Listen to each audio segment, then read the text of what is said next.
வணக்கம். நான் தான் உங்கள் சௌமியா. இன்றைக்கி ஒரு சூப்பரான vlog தான் உங்க கூட ஷேர் பண்ணிக்க போகிறேன். ஒரு ஹோம் மேக்கருக்கும் இருக்கிற ட்ரீம்ஸில் ஒன் ஆஃப் த ட்ரீம் தான் இன்றைக்கி நான் உங்கள் கூட ஷேர் பண்ணிக்க போகிறேன். பிகாஸ் என்னோடய ஃப்ரெண்டு வந்து நான் என்னோடய வீட்டுக்கு இன்வைட் பண்ணியிருந்தேன். ஸோ அவள் லஞ்சுக்கு வந்து வரேன்னு சொல்லியிருக்கா. ஸோ அதனால் இன்றைக்கி வந்து அவ்வளோ கூட டைம் ஸ்பெண்ட் பண்ணுற vlog தான் இன்றைக்கி உங்க கூட நான் ஷேர் பண்ணிக்க போகிறேன். காலையில் எப்பயும் போல் சீக்கிரமாக எழுந்து என்னோடய ரொட்டீன் எல்லாத்தையுமே முடிச்சாச்சு. அடுத்ததாக வந்து தண்ணி குடிச்சிட்டு நம்ம டே வந்து ஸ்டார்ட் பண்ணிட வேண்டியதான். இன்றைக்கி நான் ஃபர்ஸ்ட்டு லெமன் கிராஸ் தான் எடுத்திருக்கேன். ஃபஸ்ட்டு ப்ளைனாக வாட்டர் குடிச்சிருவேன். அதுக்கப்புறம் தான் எந்த வாட்டராக இருந்தாலுமே சரி. ஸோ கொஞ்சம் வார்மாக எனக்கு எடுத்துக்கிட்டு மிச்சத்தை இந்த 4 லிட்டர் பாட்டிலில் ஊற்றி வச்சுருவேன். இந்த ஃபுல் பாட்டிலையும் ஒரு டேயில் கம்ப்ளீட் பண்ணிட்டேன் அப்படின்னா என்னோடய பெரிய டாஸ்க் வந்து கம்ப்ளீட் ஆன மாதிரி. 4 லிட்டர்ஸை கம்ப்ளீட் பண்ணிடணும். அதுக்கு மேலே வேணும்னாலும் எடுத்துப்பேன். ஸோ இப்போதைக்கு இதை வந்து கம்ப்ளீட் பண்ணணும். அது மட்டும்தான் ஃபர்ஸ்ட் இது. ஸோ கொஞ்சம் நேரம் வெளியே உட்காந்து அப்படியே தண்ணி குடிச்சிட்டோன்னா நம்மளோட ரொட்டீன் வந்து கம்ப்ளீட் ஆகிடும். ஸோ தண்ணியெல்லாம் குடிச்சு முடிச்சுட்டு அதுக்கப்புறமா தான் வாசல்லாம் பெருக்கி கோலெல்லாம் போட்டுட்டு எனக்கு என்னென்னா எனக்கு ஒரு விஷயம் என்னென்னா எனக்கு பிடிச்ச விஷயத்த நான் ப்ராப்பராக பண்ணிவிடுவேன். அது எப்படியா இருந்தாலும் சரி. அதிலே தெரியும் நமக்கு எவ்வளோ அதில் லவ் இருக்குது அப்படின்றது. ஸோ அப்படி தான். ஸோ சின்ன விஷயமா இருந்தாலும் சரி நமக்கு பிடிச்சிருச்சு அப்படின்னா அதை ப்ராப்பராக பண்ணணும். அந்த தாட் இருந்ததுன்னா ஓகே தான். அண்ட் காலையில் கோலம் போட்டுட்டோம் அப்படின்னு வச்சுக்கோங்களேன், அந்த வீடே ரொம்ப அழகாக இருக்கும். எப்பவுமே காலையிலே கோலம் போட ட்ரை பண்ணுங்கள். அது இன்னுமே வீடு வந்து அவ்வளோ ப்ளசண்ட்டாக காட்டும்.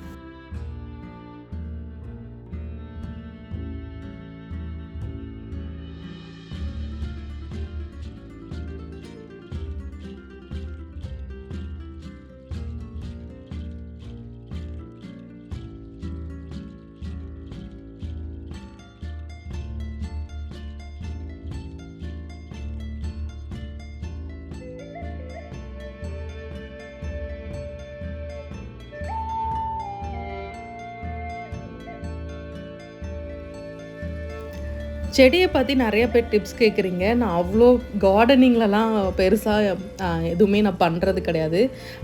செடி அங்கேருந்து வாங்கிட்டு வந்ததை அதை ப்ராப்பராக ஒரு பாட்டில் வச்சு தண்ணி ஊற்றி பார்த்துட்ருக்கேன். அவ்வளோதான். இதுக்கப்புறம் ஏதாவது நான் யூஸ் பண்ணேன்னா கண்டிப்பாக உங்ககிட்ட ஷேர் பண்ணுறேன். காலையில் எனக்கான பிரேக்ஃபாஸ்ட்டு ஃபஸ்ட்டு ரெடி பண்ணிவிட்டு அதுக்கப்புறமா வந்து லஞ்சுக்கு போயிடலாம் அப்படின்ட்டு. அவகிட்ட நான் மெனுலாம் எதுவுமே கேட்கவும் இல்லை. நான் இதான் ப்ரிப்பேர் பண்ண போகிறேன் அப்படின்னு அவகிட்ட எதுவுமே நான் சொல்லவே இல்லை. நான் குக் பண்ணால் அவளுக்கு ரொம்ப பிடிக்கும். ஸோ அதை விட எங்கள் அம்மா பண்ணுறது அவளுக்கு ரொம்ப பிடிக்கும். நாங்கள் காலேஜெலாம் படிக்கும்போது அம்மா பண்ணுற அந்த ஃப்ரைட் ரைஸ் அதெல்லாம் வந்து அவளுக்கு ரொம்ப பிடிக்கும். எப்பயும் இருக்கிறது தான். ஸோ நம்ம வீட்டு சாப்பாடை விட மற்றவங்க வீட்டு சாப்பாடு நமக்கு ரொம்ப டேஸ்ட்டாக தெரியும்ல, அந்த மாதிரி தான். அண்ட் காலேஜ் படிக்கும் போதில் இருந்தே ஃபுட்டுலேருந்து எல்லாமே ஷேரிங்லே இருந்ததுனால அவளுக்கு தெரியும் நான் எப்படி குக் பண்ணுவேன், என்ன பண்ணுவேன் அப்படின்னு அவளுக்கு தெரியும். அண்ட் அவள் வரான்றதுனால எனக்கு அன்றைக்கி டே ஃபுல்லாக ஒரு மாதிரி ஹாப்பியாகவே போச்சு. அண்ட் காலையில் பிரேக்ஃபாஸ்ட்டுக்கு என்ன பண்ணேன் அப்படின்னா, இது வந்து மக்காச்சோளம் இருக்குல்ல, அது வந்து ரவை பதத்துக்கு உடச்சி இப்போல்லாம் கிடைக்குது. அதில் புட்டு மாதிரி செஞ்சு காலையில் பிரேக்ஃபாஸ்ட்டுக்கு அதை எடுத்துக்கலாம் அப்படின்றதுக்காக ஃபர்ஸ்ட் அதை வந்து கொஞ்சமாக உப்பு தண்ணி ஊற்றி ஃபர்ஸ்ட் இதை நல்லா ஊற வச்சிடணும். ஏன்னா அது நல்லா ஊறுச்சுனா தான் வந்து வேகிறதுக்கு சீக்கிரமாக வெந்துடும் அண்ட் சாஃப்டாகவும் இருக்கும். நான் தேவையான அளவுக்கு உப்பு போட்டு மிக்ஸ் பண்ணி தண்ணி ஊற்றி ஃபர்ஸ்ட் இதை நல்லா ஒரு மணி நேரம் ஊற வச்சிடறேன். அதுக்கப்புறம் ஃப்ரெஷ்ஷப் ஆகிட்டு வந்துட்டு அண்ட் இட்லி பாத்திரத்தில் எடுத்து வச்சிட வேண்டியதான். ஆக்சுவலாக அந்த கொழாப்புட்டில் வச்சு செய்யலாம் அப்படின்னு தான் பிளான் பண்ணியிருந்தேன். பட் ஆனால் அது கொஞ்சம் டைம் எடுக்கும். நான் மாவு வந்து கொஞ்சம் கொஞ்சமாக போட்டு செய்யணும். அதனால் ஒரே வேலையாக முடிஞ்சிட்டோம் சொல்லிவிட்டு நான் இட்லி பாத்திரத்தில் ஃபர்ஸ்ட் வச்சிடலாம் பிளான் பண்ணிட்டேன். அண்ட் வந்து என்னோடய காலேஜ்மெண்ட் பிஜி யூஜி ரெண்டுமே ஒன்றா படிச்சிருக்கோம். அண்ட் அதுக்கப்புறம் நடுவில் நிறையா சண்டை. நான் இது ஏற்கனவே ஷேர் பண்ணியிருக்கேன். ரீசெண்டாக அவள் மேரேஜ் அப்போ கூட இதை நான் ஷேர் பண்ணியிருந்தேன். அதையும் தாண்டி திருப்பி நாங்கள் வந்து ஜாயின் ஆனது வந்து இந்த கொரோனா பீரியடில் தான். ஸோ அதுக்கப்புறம் திருப்பி அப்படியே பேக் டு நார்மலுக்கு வந்துடுச்சு. அண்ட் அவள் வரான்றதுனால நான் வந்து நான்வெஜ் தான் குக் பண்ணலாம் அப்படின்னு பிளான் பண்ணியிருந்தேன். அவகிட்ட நான் எதுவுமே சொல்லவே இல்லை. வெஜ்ஜு நான்வெஜ்லாம் எதுவுமே சொல்லவே இல்லை. ஃபர்ஸ்ட் அதை வந்து ரெடி பண்ணிடலாம் சொல்லிவிட்டு மற்ற வேலையெல்லாம் முடிச்சிட்டேன். அண்ட் பாப்பா வந்து வீட்டில் தான் இருந்தாள். அவள் வந்து மாம்பழத்தை பார்த்துட்டானா அதை சாப்பிட்டு முடிக்கிற வரைக்கும் அவளோட தாட் ஃபுல்லாக அந்த மாம்பழத்து மேலே இருக்கும். அண்ட் இப்போ சீசனில் கிடைக்கிறதில்ல. ஸோ அதனால் வந்து வாங்கிட்டு வந்து வச்சுருந்தேன். அதை வந்து கட் பண்ணி அவகிட்ட கொடுத்துட்டோம் அப்படின்னா கொஞ்ச நேரம் அமைதியாக அதை சாப்பிட்டுட்டு உட்காந்துட்ருப்பா. அண்ட் நான் காலையில் குளிச்சுட்டு அதுக்கப்புறமா கொஞ்சம் வெளியே போயிட்டு தேவையான திங்ஸ் எல்லாமே வாங்கிட்டு வந்துடலாம் சொல்லிட்டு காலையில் ரொட்டீன் ஃபஸ்ட்டு இதான் முடிஞ்சுது எனக்கு. அண்ட் இட்லி பாத்திரத்தில் வச்சு ஃபர்ஸ்ட் அதை நல்லா வேக வச்சுட்டேன். நல்லா வெந்திருந்தது. சாப்பிட்றதுக்கு வந்து அந்த சோளம் சாப்பிட்ற மாதிரிலாம் இல்லை. நம்ம உடச்ச கோதுமையில் வந்து புட்டு செஞ்சால் சாப்பிடுவோம்ல, அந்த மாதிரி தான் இருந்தது. ஆனால் டேஸ்ட் நல்லா இருந்துச்சு. அண்ட் அதை ஃபர்ஸ்ட் வந்து வேக வச்சு ஒரு பக்கம் வச்சுட்டேன். அடுத்ததான் வேலை இவளுக்கு இந்த மாம்பழத்தை கட் பண்ணி ஒரு ஓரமாக உட்கார வச்சிடணும். அப்படி இல்லைன்னா நம்மளை வந்து ஏதாவது அது சாப்பிட்ற வரைக்கும் நம்மளை டிஸ்டர்ப் பண்ணிகிட்டே உட்காந்துட்டே இருப்பாள்.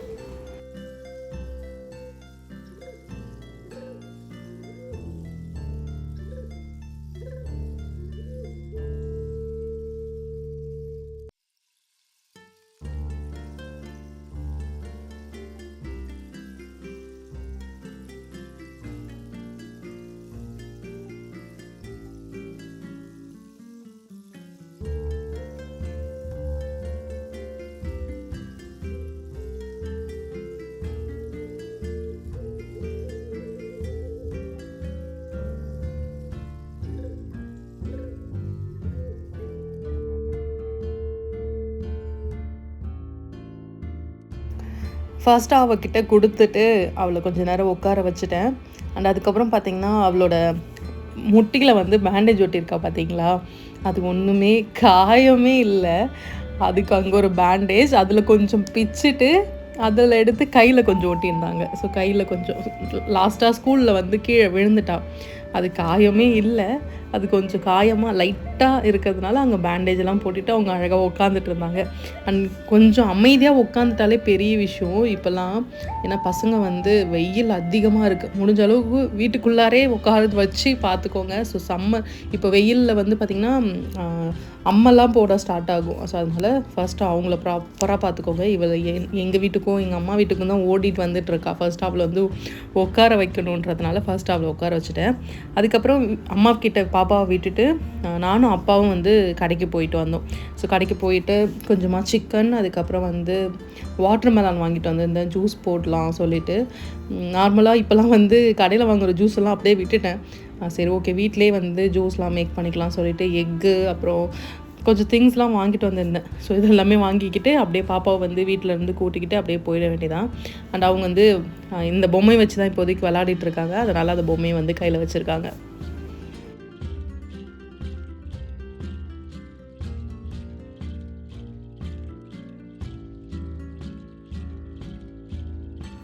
நான் வீடியோ எடுக்க ஸ்டார்ட் பண்ண உடனே தன்யா வந்து என்ன மாதிரியே பேசி காட்டுவா. வணக்கம், நான் தான் சௌமியா அப்படின்னு அவள் சொல்லுவாள். ஸோ அதை சொல்லி வீடியோ கேட்டுகிட்டே இருந்தேன். பட் ஆனால் அவள் சொல்லலை, நான் எடுக்கிறதுக்கு முன்னாடி அவங்க சொல்லி முடிச்சிட்டாங்க. அந்த அம்மா கிட்ட வந்து தேங்காய் கொடுத்து தேங்காய் துருவ சொல்லியிருந்தேன் புட்டுக்காக அது ரெடி பண்ணியிருந்தேன். சிக்கன் வந்து ஒன்று வந்து லேயர் பிரியாணி செய்கிறதுக்காகவும், இன்னொன்று வந்து சும்மா அப்படியே ஃப்ரை மாதிரி பண்ணுறதுக்காகவும் 2 பார்ட்டாக பிரிச்சுருந்தேன். ஃப்ரைக்கு வந்து பார்த்திங்கன்னா சிக்கன் பிரெஸ்ட் வாங்கியிருந்தேன். ஸோ அதை வந்து அதில் வந்து மஞ்சள் தூள், உப்பு, கரம் மசாலா, கொஞ்சமாக tandoori masala, lemon juice, curd, ginger garlic பேஸ்ட்லாம் போட்டு ஃபர்ஸ்ட் அதை மேரினேட் பண்ணிட்டேன். அதே மேரினேஷன் தான் அந்த தந்தூரி மசாலா இல்லாமல் மற்றது எல்லாத்தையுமே நார்மலாக போட்டு இன்னொரு மேரினேஷனும் பண்ணி வச்சுப்பேன். சிக்கனை பொறுத்த வரைக்கும் எவ்வளோக்கு எவ்வளோ அது ரொம்ப நேரம் அது இந்த மசாலாவோடு இருக்கோ அவ்வளோக்கு அவ்வளோ டேஸ்ட்டாக இருக்கும். அண்ட் கர்ட் யூஸ் பண்ணுங்கள், அது நல்லா சாஃப்டாகவும் சீக்கிரமாகவும் வேகிறதுக்கு ஹெல்ப் பண்ணும். எனக்கு தெரிஞ்சு அது நல்லா சாஃப்டாக வெந்து இருக்கும். ரொம்ப ஹார்டாக இல்லாமல் சாஃப்டாக இருக்கிறதுக்கு நான் மேக்ஸிமம் வந்து கர்ட் தான் யூஸ் பண்ணுவேன்.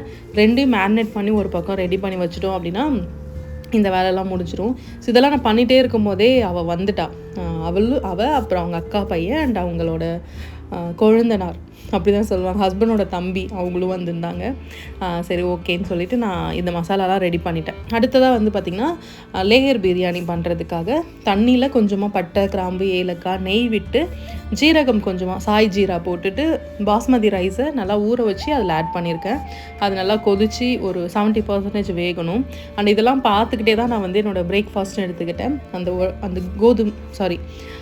சோளம் இருக்குல்ல, அதில் புட்டு உண்மையாகவே டேஸ்ட்டாக இருந்தது. ஹெல்தி வெர்ஷன் தான் சாப்பிட்ணுன்னா கண்டிப்பாக கொஞ்சமாக வெல்லம், கொஞ்சம் ஏலக்காய், தேங்காய் வச்சு சாப்பிட்டிங்கன்னா அவ்வளோ டேஸ்ட்டாக இருக்கும்.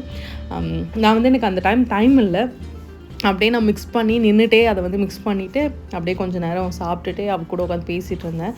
அண்ட் பிரேக்ஃபாஸ்ட் ஆல்மோஸ்ட் வந்து பார்த்திங்கன்னா ஒரு 12 மணி ஆகிடுச்சு. எனக்கு டைமே இல்லாத மாதிரி இருந்தது. சரி டக்குன்னு இருந்ததுனால அதை அப்படியே சாப்பிட்டுட்டே லஞ்சையும் அப்படியே பார்த்துட்டே இருந்தேன். அண்ட் ரைஸ் ஒரு பக்கம் நல்லா வேக வச்சு அதை வடிகட்டி வச்சுட்டேன். ஒரு 70% வெந்துச்சுன்னா போதும், அவ்வளோதான். அதை எடுத்து ஒரு ஓரமாக நல்லா ஃபில்ட்ரு பண்ணி வச்சிடணும். அண்ட் அதுக்கப்புறம் நார்மலாக கீ ஆட் பண்ணி பட்டை, கிராம்புலாம் ஆட் பண்ணிவிட்டு வெங்காயம், பச்சை மிளகா தான் இதுக்கான ஸ்பைஸு டேஸ்ட்டே இருக்கும். அதனால் ஒரு 10 பச்சை மிளகா வரைக்கும் ஆட் பண்ணியிருந்தேன். அண்ட் தக்காளி போட்டுட்டு ரெண்டுமே நல்லா மேஷ் ஆகணும். நல்லா மேஷ் ஆனதுக்கப்புறமா நம்ம வச்சுருக்க சிக்கனை வந்து அதில் போடணும். நான் சைட் பை சைடு இன்னொரு பக்கமும் சிக்கனையும் ஃப்ரை பண்ண ஸ்டார்ட் பண்ணிட்டேன். இது சும்மா கொஞ்சமாக எண்ணெய், ஒரு ஸ்பூன் அளவுக்கு கீ, அவ்வளோதான். அது போட்டுட்டு அப்படியே நீங்கள் சிம்லே வச்சு குக் பண்ணிங்க அப்படின்னா அது சூப்பராக ரெடி ஆகிடும். ஆனால் பாப்பாவை கூட்டிகிட்டு வந்திருந்தா, அவளோட அக்கா பொண்ணு, அதுக்கப்புறம் அவங்களோட குழந்தைனார், அதுக்கப்புறம் கூட்டிகிட்டு வந்திருந்தா. தன்யா வந்து பாப்பா கிட்ட ஏதாச்சும் கொடுக்க சொல்லுனா அவள் அழ ஆரம்பித்தா. எனக்கு அப்போ தான் தெரிஞ்சுது அவள் யார்கிட்டையும் விளாட்றா, ஆனால் அந்த மிங்கிள் ஆகுறது இது வரவே இல்லை. ஸோ கொஞ்சம் டைம் எடுக்குமோ என்னவோ எனக்கு தெரியவே இல்லை. எதுவுமே கொடுக்கவே இல்லை. ஒன்று அவள் அழறா, இல்லை இவ அழறா. நாங்கள் 2 பேரும் இவங்க 2 பேரும் சமாதானப்படுத்துறதுக்கே அன்றைக்கி ஹோல் டே போச்சு எங்களுக்கு. அண்ட் அப்படியே அவகிட்ட பேசிக்கிட்டே குக் பண்ணிகிட்டே இருந்தேன். நான் இங்கே நின்று குக் பண்ணிகிட்டு இருந்தேன். அவள் என் பக்கத்தில் நின்று என்கிட்ட பேசிகிட்டே இருந்தா. அண்ட் எக் ஒரு பக்கம், அந்த சிக்கன் ஃப்ரை ஒரு பக்கம், அது ரெடி ஆகிடுச்சு. டீப் ஃப்ரை பண்ணாமல் நான் வந்து சும்மா ஷாலோ ஃப்ரை மாதிரி தான் ட்ரை பண்ணியிருந்தேன். ஆனால் டேஸ்ட் சூப்பராக இருந்தது. அப்படியே ஸ்லோவாக வச்சு அது நல்லா வந்து பொறுமையாக குக் பண்ணால் செம்மையாக இருந்துச்சு உண்மையாகவே. அண்ட் ரைத்தா ரெடி பண்ணி வச்சுருந்தேன். கேரட், ஆனியன், கேப்சிகம் போட்டு ரைத்தா. அண்ட் ரைஸை வந்து தம் கட்டி வச்சுட்டேன். அந்த சிக்கனும் ஃப்ரை பண்ணிட்டேன். ஸ்லோவாக குக் பண்ணிங்கன்னா இந்த மாதிரி நல்லா க்ரில் ஆகி வர மாதிரி இருக்கும். அண்ட் பாப்பாவுக்கு அம்மா வீட்டில் போயிட்டு கொஞ்சமாக ஒயிட் ரைஸ் வாங்கிட்டு வந்திருந்தேன். ஏன்னா 2 பேருமே பிரியாணி சாப்பிட மாட்டாங்க அப்படின்றதுனால. அதுக்கப்புறம் ரைஸ் எல்லாமே ரெடி ஆகிடுச்சு. அண்ட் பொறுமையாக உட்காந்து சாப்பிட ஸ்டார்ட் பண்ணிட்டோம். மதியம் லஞ்சுக்கு வந்து பார்த்திங்கன்னா ஒரு 1:30 இருக்கும்னு நினைக்கிறேன். அண்ட் அதுக்கப்புறம் தன்யாவுக்கு கொஞ்சமாக ஒயிட் ரைஸ், அப்புறம் சிக்கன், ஒரு எக் வச்சு அவளுக்கு கொடுத்துருந்தேன். அண்ட் அவங்க அக்கா பொண்ணு வந்து எக்கு சாப்பிட்டா. அண்ட் மோஸ்ட் ஆஃப் எக்கு சாப்பிட்டாலே போதும். அண்ட் சாப்பிட்டு முடிச்சுட்டு ஒரு 3 o'clock போல் பீச் போகலாம் அப்படின்ட்டு, ஏன்னா வீட்டு பக்கத்துலேயே பீச் அப்படின்றதுனால கண்டிப்பாக பீச் போகலான்னு பிளான் பண்ணிட்டோம். சரி ஓகேன்ட்டு அப்படியே ஃபர்ஸ்ட்டு பீச் பக்கம் போயிட்டோம்.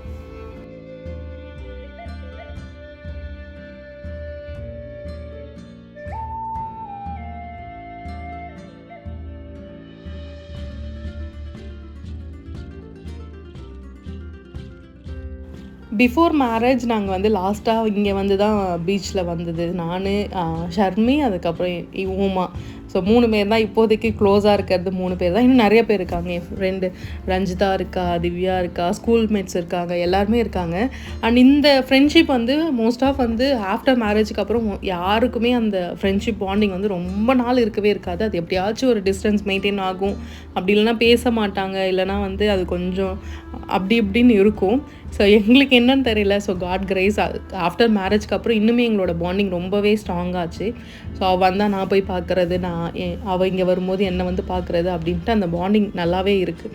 அது வந்து அவங்கவுங்க ஹஸ்பண்டை பொறுத்து அந்த ஃப்ரெண்ட்ஷிப்போட கோல் வந்து ரொம்ப நாளைக்கு வரும். அது என்னவோ எங்களுக்கு ஃபார் லக்கி 2 பேருக்குமே அந்த ஃப்ரெண்ட்ஷிப் வந்து இருக்குது. ஸோ ஏன்னா மோஸ்ட் ஆஃப் வந்து ஆஃப்டர் மேரேஜ்க்கு அப்புறம் பாய்ஸுக்கு இருக்கிற மாதிரி ஃப்ரெண்ட்ஷிப் வந்து கேர்ள்ஸால் மெயின்டைன் பண்ணவே முடியாது. அது 1-2 பேர்கிட்ட தான் டச். அதுவும் எப்பயாச்சும் தான் பேசுவோம், எப்பயாச்சும் தான் நினைப்போம்.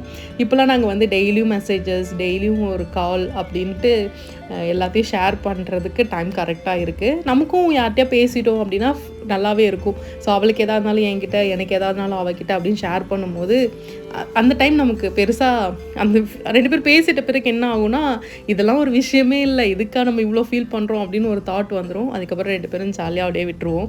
மோஸ்ட் ஆஃப் த டைம் நாங்கள் எங்கேயாச்சும் வெளியே போகிற மாதிரி தான் பிளான் போடுவோம். உட்காந்துட்டு 3 பேருமே பேசுவோம், அவ்வளோ நேரம் பேசுவோம். ஆனால் எங்கேயும் போக மாட்டோம். ஆனால் பேசியே வந்து எல்லா ஊருக்கும் போய் சுற்றி பார்த்துட்டு வந்துடுவோம் நாங்கள்.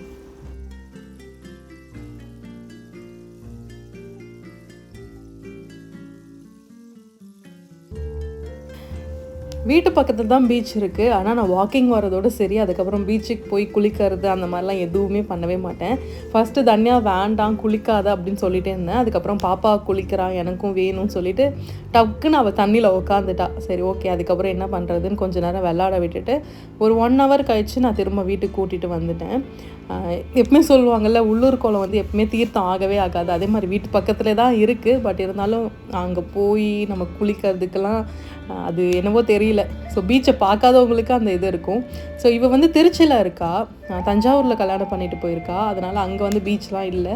சரி ஓகேன்னு சொல்லிவிட்டு இங்கே நல்லா ஜாலியாக விளாட வச்சுட்டு அதுக்கப்புறம் வீட்டுக்கு போயிட்டு ஃப்ரெஷ்அப் ஆகிட்டு உடனே கிளம்பிட்டா. அண்ட் ஒன் டே அது எப்படி போச்சுன்னே தெரியல எங்களுக்கு. ஸோ டைம் அவ்வளோ சீக்கிரமாக போயிடுச்சு. அண்ட் காலையில் ஒரு 11:30 to 12 o'clock வந்தால் அதுக்கப்புறம் நாங்கள் கொஞ்ச நேரம் பேசிகிட்டே இருந்துட்டு அப்படியே டைம் போனதே தெரியவே இல்லை. ஸோ திரும்பவும் வரேன்னு சொல்லியிருக்கா. வந்துட்டு அடுத்த vlog கண்டிப்பாக. இது எல்லாருக்குமே ஒரு ட்ரீமாக தான் இருக்கும். சீரியஸாக சொல்லணும் அப்படின்னா எல்லாருக்குமே ஒரு ட்ரீமாக தான் இருக்கும். ஆஃப்டர் மேரேஜ்க்கு அப்புறம் அந்த ஃப்ரெண்ட்ஷிப் மெயின்டைன் பண்ணுறது இன்னுமே நல்லது. ஏன்னா நமக்கு நிறைய விஷயங்களை வந்து வீட்டில் இப்போ மோஸ்ட் ஆஃப் ஷேர் பண்ண மாட்டோம். ஸோ ஃப்ரெண்ட்ஸாக இருந்தால் பெட்டர். ஸோ இன்னும் சொல்லப்போனால் உங்களோட லைஃப் பார்ட்னர் உங்களுக்கு ஃப்ரெண்ட்ஸாக இருந்துட்டாங்க அப்படின்னா நீங்கள் ரொம்ப ரொம்ப லக்கி. நீங்கள் எல்லாத்தையும் ஷேர் பண்ணலாம். உங்களோட கஷ்டம் எல்லாத்தையுமே நீங்கள் ஷேர் பண்ணலாம். ஜாலியாக இருக்கலாம். அவ்வளோதான். இன்றைக்கி vlog இது தான். நாளையிலேருந்து Day 1 ஸ்டார்ட் ஆகுது. பிகாஸ் நான் வந்து May 1st இருந்து 100 days வந்து லைஃப் ஸ்டைல் சேஞ்சிங் மூமெண்ட்டாக ஸ்டார்ட் பண்ணலான்னு பிளான் பண்ணி வச்சுருக்கேன். நாளையிலேருந்து தான் நான் ஸ்டார்ட் பண்ணுவேன். அப்படின்னா உங்களுக்கு Thursdayலேருந்து Day 1 வீடியோ கண்டிப்பாக வந்துடும். நாளைக்கு வேறு ஏதாச்சும் ஒரு வீடியோ vlog அவங்க கூட நான் ஷேர் பண்ணிக்கிறேன். அண்ட் பாப்பா குளிச்சுட்டு அதுக்கப்புறம் ஃபுல்லாக ஒரே மண் ஆகிட்டாங்க. நான் தண்ணியில் இறங்கவே இல்லை. அதுக்கப்புறம் நான் கொஞ்ச நேரம் வெளியே நின்றுட்டு இந்த குட்டி பாப்பா இருக்கா பாருங்களேன், ஐயோ பிடிக்கவே முடியல. ரொம்ப ரொம்ப செம்ம வந்தப்போ செம்ம சைலண்ட்டாக இருந்தா, எதுவுமே பேசவே இல்லை, அப்படியே அமைதியாக இருந்தா. அப்புறம் போக போக ஆளை பிடிக்கவே முடியல. போகவே வேண்டாம் ரொம்ப நேரம் அடம் பிடிச்சிட்டே இருந்தாங்க. சரி அதுக்கப்புறம் நான் தான் டைம் ஆகிடுச்சு அடி வாங்குவேன்னு சொல்லி கூட்டிகிட்டு வந்துட்டேன். வீட்டுக்கு வந்துட்டு அவங்களை குளிப்பாட்டிட்டு ட்ரெஸ்லாம் சேஞ்ச் பண்ணிவிட்டு அதுக்கப்புறமா அவள் கிளம்ப ஸ்டார்ட் பண்ணிட்டான். திரும்பவும் சொல்லணும் அப்படின்னா மிஸ் பண்ணுறோம். பிகாஸ் வந்து அப்போ இருந்த மொமெண்ட்லாம் வேறு. அப்பயும் நிறைய விஷயங்களை மிஸ் பண்ணிட்டோம். இப்பயும் நிறைய விஷயங்களை மிஸ் பண்ணுறோமோ அப்படின்னு தோணிகிட்டே இருக்குது. And then so take care. நாளைக்கு வேறு ஒரு vlogல உங்கள் கூட வந்து ஷேர் பண்ணிக்கிறேன். அவள் வந்து அப்புறம் ஒரு 4 o'clock போல் வீட்டுக்கு கிளம்பிட்டா. போயிட்டு அதுக்கப்புறம் வந்து போயிட்டு ஃபோன் பண்ணிவிட்டு அவ்வளோதான். அண்ட் இந்த vlog உங்களுக்கு கண்டிப்பாக பிடிச்சிருக்குன்னு நினைக்கிறேன். உங்களோட ஃப்ரெண்ட்ஸை கண்டிப்பாக நீங்கள் மிஸ் பண்ணுவீங்க. ஸோ அவங்களுக்கு ஒரு கால் பண்ணி பேசுங்க. நாளைக்கு வேறு ஒரு vlogல பார்க்கலாம். டேக் கேர் அண்ட் சேஃபாக இருங்க. பாய்.